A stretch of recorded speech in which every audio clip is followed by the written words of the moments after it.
हिंदी की कक्षा में आप सभी का स्वागत है। काव्य सौंदर्य के तत्व में हम लोगों ने विगत कक्षाओं में पढ़ा छंद।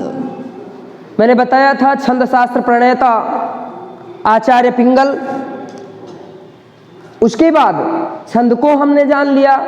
उसके बाद छंद के प्रकार कितने थे? मात्रिक और वर्णिक तथा मुक्तक, 3, जिनमें से हमें पढ़ना क्या है? मात्रिक छंद। मात्रिक छंद में हमने विगत की कक्षाओं में चौपाई छंद, दोहा छंद, सोरठा छंद का अध्ययन कर लिया है। यदि आप लोगों ने अभी इसके वीडियो चौपाई, दोहा और सोरठा के वीडियो नहीं देखे हैं तो डिस्क्रिप्शन बॉक्स में लिंक के माध्यम से आप देख ले। आज हम पढ़ते हैं रोला छंद। रोला छंद, देखिए रोला छंद, इसकी परिभाषा क्या है? यह एक सममात्रिक छंद है। यह एक सममात्रिक छंद है। इसमें 4 चरण होते हैं।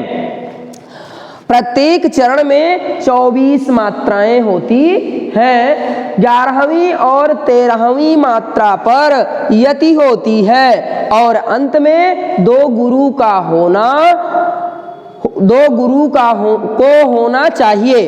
देखिए अब एक शब्द ये फंस रहा है, बहुत पढ़ रहे हैं आप लोग, तो सममात्रिक, अर्ध सममात्रिक और विषम मात्रिक छंद, या विषम मात्रिक क्या है, सममात्रिक क्या है, अर्ध सममात्रिक क्या है, इसको जानेंगे हम। उसके बाद यति विगत कक्षा में मैंने बताया ही है, लेकिन फिर भी बताते हैं। सममात्रिक छंद, सममात्रिक माने कि मात्राओं की जो काउंटिंग हो, जो गिनती हो, वो सम संख्या में।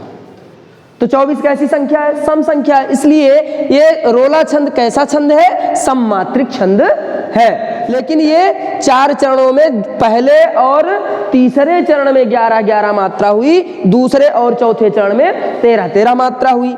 ऐसे सोरठा में भी है कि ये दोहे का क्या होता है? उल्टा होता है। तो ये सममात्रिक छंद इसीलिए कहा गया कि इसमें समान संख्या में, सम संख्या में, इसके प्रत्येक चरण में सम संख्या की मात्रा है, इसलिए यह सममात्रिक छंद हुआ। यति क्या है? कि जहां पर हम पंक्तियों को बोलते वक्त थोड़ा सा विराम ले, वो क्या कहलाती है? यति होती है। अब ये कह रहे हैं कि 11वीं व 13वीं मात्रा पर यति होती है। अब देखिए जैसे उदाहरण में सब होवे संपन्न, पढ़ा गया ना कि सब होवे संपन्न, सुमन से हंसे हंसाए, दुखमय आहे छोड़ मुदित रह सब हर्षाए, भारत बने महान युगों तक सब यश गाए, अनुशासन में बंधे रहे कर्तव्य निभाएं। देखो सब होवे संपन्न में रुक गया था, तो यहां क्या लगी? यति। अब इसमें जहां पर यति लगी और मैं थोड़ा काव्य पढ़ने के बाद रुका, वहां यति हुई, तो हम ये देखेंगे क्या यहां पर 11 मात्रा है कि नहीं है। अब देखिए लघु लघु, गुरु गुरु और लघु गुरु और गुरु। अब जोड़िए 1 2 2 4 2 6 1 7 2 9 2 11। ऐसे इसमें 1 2 3 और गुरु गुरु गुरु,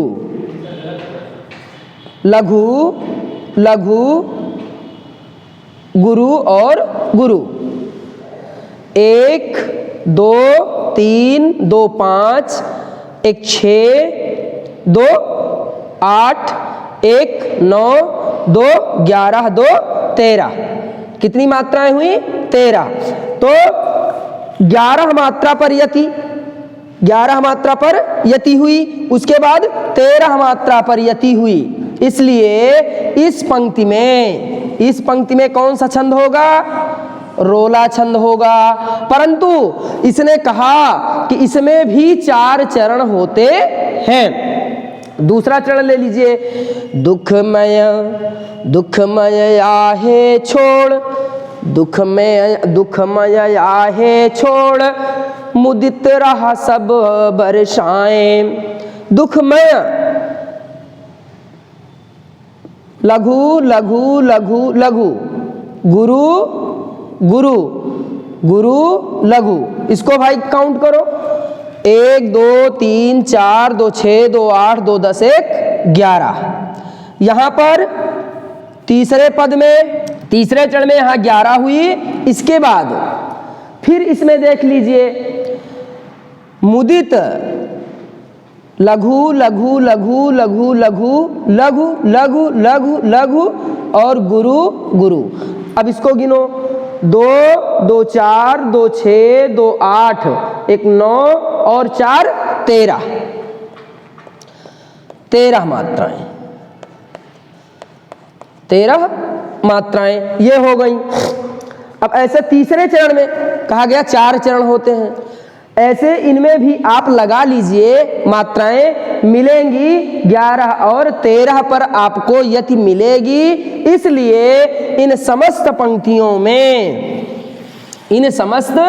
पंक्तियों में कौन सा छंद है? रोला छंद है।